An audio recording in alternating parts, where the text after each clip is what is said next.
ಮಾಜಿ ಐಎಎಸ್ ಅಧಿಕಾರಿ ಕೆ ಶಿವರಾಮ್ ಇನ್ನಿಲ್ಲ. ಹೃದಯಾಘಾತಕ್ಕೆ ಒಳಗಾಗಿ ಬೆಂಗಳೂರಿನ HCG ಆಸ್ಪತ್ರೆಯಲ್ಲಿ ಚಿಕಿತ್ಸೆ ಪಡೆಯುತ್ತಿದ್ದ ನಟ ಶಿವರಾಮ್. ಚಿಕಿತ್ಸೆ ಫಲಕಾರಿಯಾಗದೆ ಇಹಲೋಕ ತ್ಯಜಿಸಿದ ನಟ ಶಿವರಾಮ್.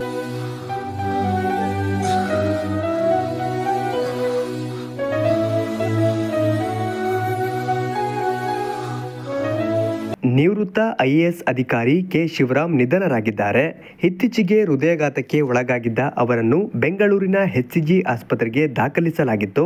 ಆದರೆ ಚಿಕಿತ್ಸೆ ಫಲಕಾರಿಯಾಗದೆ ಶಿವರಾಮ್ ಮೃತಪಟ್ಟಿದ್ದಾರೆ. ಹೃದಯಾಘಾತದಿಂದ ಆಸ್ಪತ್ರೆಗೆ ದಾಖಲಾಗಿ ಐಸಿಯುನಲ್ಲಿ ಚಿಕಿತ್ಸೆ ಪಡೆಯುತ್ತಿದ್ದ ನಿವೃತ್ತ ಐಎಎಸ್ ಅಧಿಕಾರಿ ಹಾಗೂ ಸ್ಯಾಂಡಲ್ವುಡ್ ನಟ ಕೆ ಶಿವರಾಮ್ ಚಿಕಿತ್ಸೆ ಫಲಕಾರಿಯಾಗದೆ ಇಹಲೋಕ ತ್ಯಜಿಸಿದ್ದಾರೆ. ಕನ್ನಡದಲ್ಲಿ ಐಎಎಸ್ ಪರೀಕ್ಷೆ ಬರೆದ ಭಾರತದ ಮೊದಲ ವ್ಯಕ್ತಿ ಕೆ ಶಿವರಾಮ್. ಕೆ ಶಿವರಾಮ್ ಅವರು ಏಪ್ರಿಲ್ 6, 1953ರಂದು ರಾಮನಗರ ಜಿಲ್ಲೆಯ ಬಿಳದಿ ಸಮೀಪ ಜನಿಸಿದರು. 1985ರಲ್ಲಿ ಐಎಎಸ್ ಪರೀಕ್ಷೆಯಲ್ಲಿ ಉತ್ತೀರ್ಣರಾದ ಶಿವರಾಮ್ ಕನ್ನಡ ಭಾಷೆಯಲ್ಲಿ ಐಎಎಸ್ ಪರೀಕ್ಷೆ ಬರೆದ ಭಾರತದ ಮೊದಲ ವ್ಯಕ್ತಿ ಎಂಬ ಹೆಗ್ಗಳಿಕೆಗೆ ಪಾತ್ರರಾದರು. ಜೊತೆಗೆ ಇವರು ಹಲವು ಜಿಲ್ಲೆಗಳಲ್ಲಿ ಜಿಲ್ಲಾಧಿಕಾರಿಯಾಗಿ ಸೇವೆ ಸಲ್ಲಿಸಿದ್ದಾರೆ.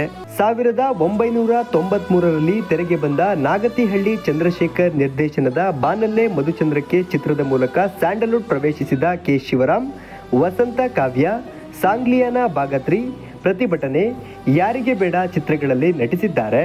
ರಾಜಕೀಯ ಕ್ಷೇತ್ರದಲ್ಲೂ ಗುರುತಿಸಿಕೊಂಡಿದ್ದ ಕೆ ಶಿವರಾಮ್ ಐಎಎಸ್ ಅಧಿಕಾರಿಯಾಗಿ, ಚಲನಚಿತ್ರ ನಟನಾಗಿ, ರಾಜಕೀಯ ಕ್ಷೇತ್ರದಲ್ಲೂ ಗುರುತಿಸಿಕೊಂಡಿದ್ದ ನಟ ಶಿವರಾಮ್ ಇನ್ನಿಲ್ಲ ಎಂಬ ಕೂಗು ತುಂಬಲಾರದ ನಷ್ಟವನ್ನ ಉಂಟು ಮಾಡಿದೆ. ಮುಂದಿನ ಜನ್ಮದಲ್ಲಿ ಕೆ ಶಿವರಾಮ್ ಹುಟ್ಟಿ ಬರಲಿ ಎಂದು ಆ ದೇವರಲ್ಲಿ ಪ್ರಾರ್ಥಿಸೋಣ.